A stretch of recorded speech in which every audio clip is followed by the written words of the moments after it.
इब्लीस। किस्त नंबर 10। उगवाही करने वाले इस बड़े ने अपनी हाथों में पकड़ी एक पानी की बोतल से चुल्लू भर पानी लिया और इस शैतान मूर्ति पर डाल दिया। मूर्ति पर पानी गिरते ही एकदम इसकी आंखें बुझ गईं और तहखाने की गुड़गुड़ाहट भी थम।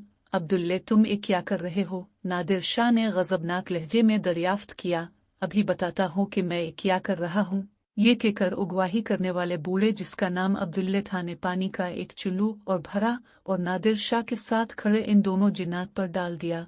पानी की बूंदें उन पर गिरते ही इनके पूरे बदन से धुआं उठने लगा और फिर देखते ही देखते वो दिनों जिन्नात भी गायब हो गए। पकड़ लो इस कमबख्त को और इस लाश को भी उठाकर ले चुल्लू। अब्दुल्ले ने हुक्म दिया। दो इसके साथ मौजूद 10 आदमियों में से 5 नादिर शाह की तरफ लिपू गए और बाकी 5 शबीना की लाश को तहखाने से बाहर निकालने लगे।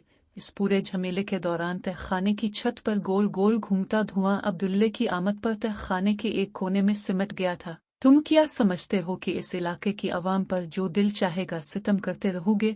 क्या तुम्हें रोकने वाला कोई नहीं है?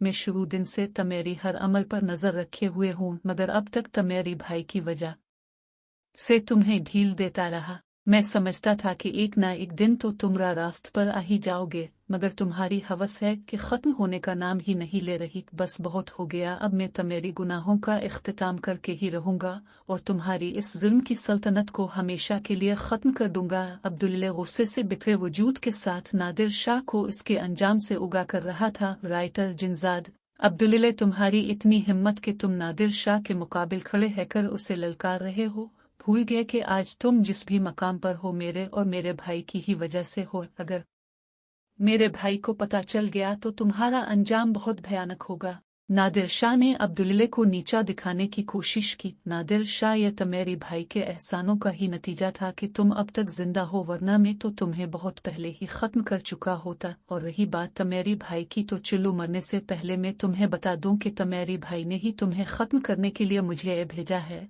वो तो तुम्हें अपने हाथों से अंजाम तक पहुंचाना चाहते थे, मगर फिर इस ख्याल से वहीं रुक गए कि कहीं छोटे भाई की मोहब्बत रास्ते का कांटा ना बन जाए और चाहते हुए भी तुम्हें कत्ल ना कर सके। इसीलिए इस काम की जिम्मेदारी मुझे सौंपी गई है और तुम तो जानते हो कि मैं अपना कोई काम अधूरा नहीं छोड़ता। ये कहकर अब्दुल्ले ने इशारा किया तो नादिर शाह की पुश्त पर खड़े उन तीनों आदमियों ने अपने अपने खंजर निकाले और पे दर पे वार करके नादिर शाह को वहीं ढेर कर दिया। जैसा कि मैं कहानी की स्टार्ट में ही बता चुका हूँ कि आबिद शाह अपने भाई की हर हरकत पर गहरी नजर रखे हुए था। इसके कुछ खास आदमी नादिर शाह के मुजाविर बनकर हर वक्त उसकी दरगाह पर मौजूद रहते और उसकी हर हरकत की खबर आबिद शाह तक पहुंचाते रहते थे।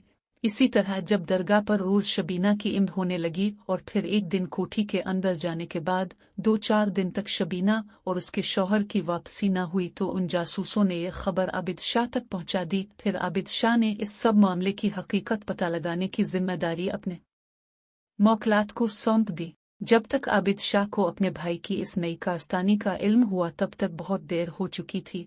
शबीना का शौहर कई दिन पहले ही कत्ल हो चुका था और नादिर शाह शबीना के साथ रंगरलियां मनाने में मसरूफ था, इसलिए इस वक्त कार्रवाई करने का कोई फायदा ही नहीं था। यूं आबिद शाह ने इन मौके पर अपने भाई के सारे किए किराए पर पानी फेरने का मंसूबा बनाया और इस सब की जिम्मेदारी अब्दुल्ला को सौंप दी ताकि नादिर शाह जैसा है शैतान के पुजारी का खात्मा करते वक्त भाई होने की वजह से इसके दिल में रहम ना आ जाए। इस तदबीर का एक दूसरा पहलू ये भी था कि कहीं इस सारे वाक़ये के बाद इलाके के लोगों के जहनों में ये बात ना बैठ जाए कि शायद आबिद शाह ने किसी किस्म के लालच की वजह से अपने भाई को खुद कत्ल कर दिया। नादिर शाह को कत्ल करने के बाद आबिद शाह के हुक्म के मुताबिक इसको भी इसी तहखाने में दफना दिया गया था। फिर इस शैतानी मूर्ति को मिस्मार करने के बाद इस तहखाने को भी हमेशा के लिए बंद कर दिया गया। सुबह होने तक हवेली का पूरा कंट्रोल आबिद शाह के खास आदमियों के हाथों में आ चुका था। इसके बाद एक तयशुदा मंसूबे के तहत ये मशहूर कर दिया गया कि नादिर शाह हमेशा के लिए ये मुल्क छोड़कर मक्का मुकर्रमा में रहाइश पजीर हो चुका है। सिसकती हुई आसीबी रात का सुनाना नीम पुख्ता कब्रों पर किसी नाम की तरह सरसरा रहा था। जा बजा फैले टुन मन पेड़ों की शाखों से हवाएं टकरात तो यूं लगता जैसे पूरा कब्रिस्तान होले होले सांस ले रहा हो। एक हकीकतन एक नाकाबिल बयान नहुसत इन पेड़ों पर तारी थी। यह बलोचिस्तान के शहर कोहिलों के मुजाफाती इलाके का इकलौता कब्रिस्तान था।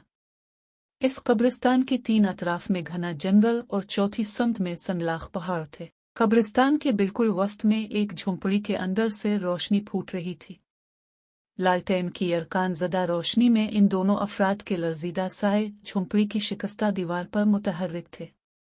इनमें एक बूढ़ा अरशद और दूसरा इसका जवान बेटा कमाल था। वो दोनों बोसीदा फर्श पर बैठे एक बड़े से थैले के अंदर इंसानी हड्डियों के पिंजर डाल रहे थे। बूढ़े अरशद ने अपने हाथ में पकड़ी हुई एक इंसानी खोपड़ी थैले के अंदर डाली और एक तरफ होकर बैठ गया। फिर जब तक इसने अपने कान में ओएसी बेली निकालकर सुलगाई तब तक इसका बेटा कमाल भी अपना काम खत्म करके थैले के सिरे को सतली की मदद से बंद कर चुका था। झोंपड़े के अंदर एक नाकाबिल बर्दाश्त बू फैली हुई थी, मगर ये दोनों गोरकन बाप बेटे इस बदबू से बेनियाज थे। बूढ़े रीमो ने निस्फ बेली पीने के बाद कमाल की तरफ बढ़ाई और कांपते हुए बोला, इस बार तो सिर्फ एक थैला भर सके हैं। अब इस कलमवे हाशिम की झाड़ तुम ही सुना, अब इस मोने गोरखे की झाड़ तू ही।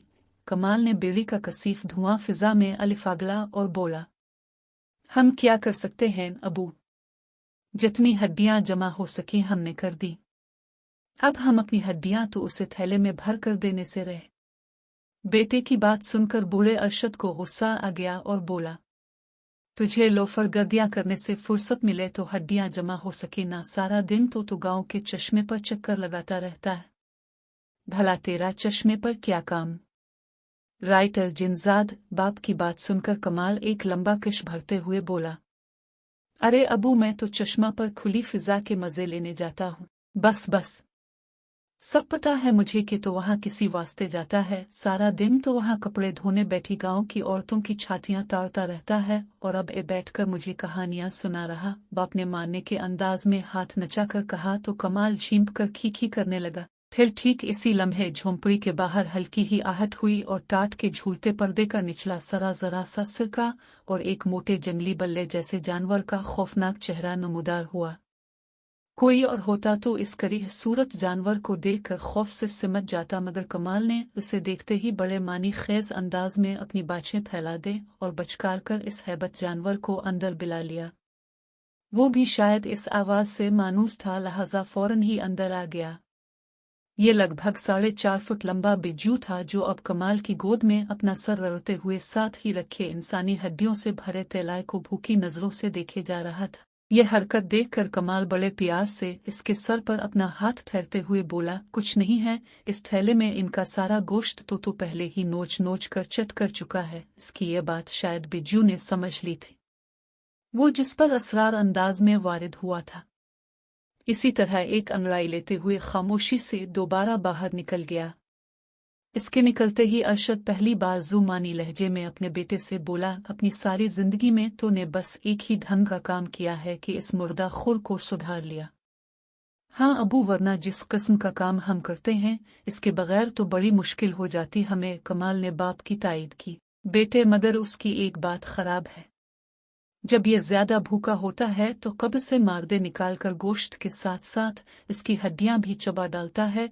कमाल ने बाप की बात पर कोई रद्द अमल जाहिर न किया और बेड़ी पीने में मसरूफ रहा। अभी थोड़ी देर ही गुजरी थी कि बाहर उन्हें किसी के मखसूस अंदाज में खांसने की आवाज सुनाई दी। इस आवाज पर वो दोनों ही चौंक गए। आज्ञा वो मोटा अरशद के मुंह से बेइख्तियार निकला। फिर उसने बैठे बैठे बुलंद आवाज में इसे पुकारा, आ जाओ लाला जी, अपना माल ले जाओ अंदर आकर। इसके ये कहने की देर थी कि दरवाजे का पर्दा हटा और एक मोटा सा शख्स अंदर आ गया। अंदर दाखिल होते ही फौरन उसने अपनी नाक पर रुमाल रख लिया। शायद अंदर फैली हुई नागवार बो ने उसके दिमाग की रगें हिला डाली थी। वो खासा उजलत में दिखाई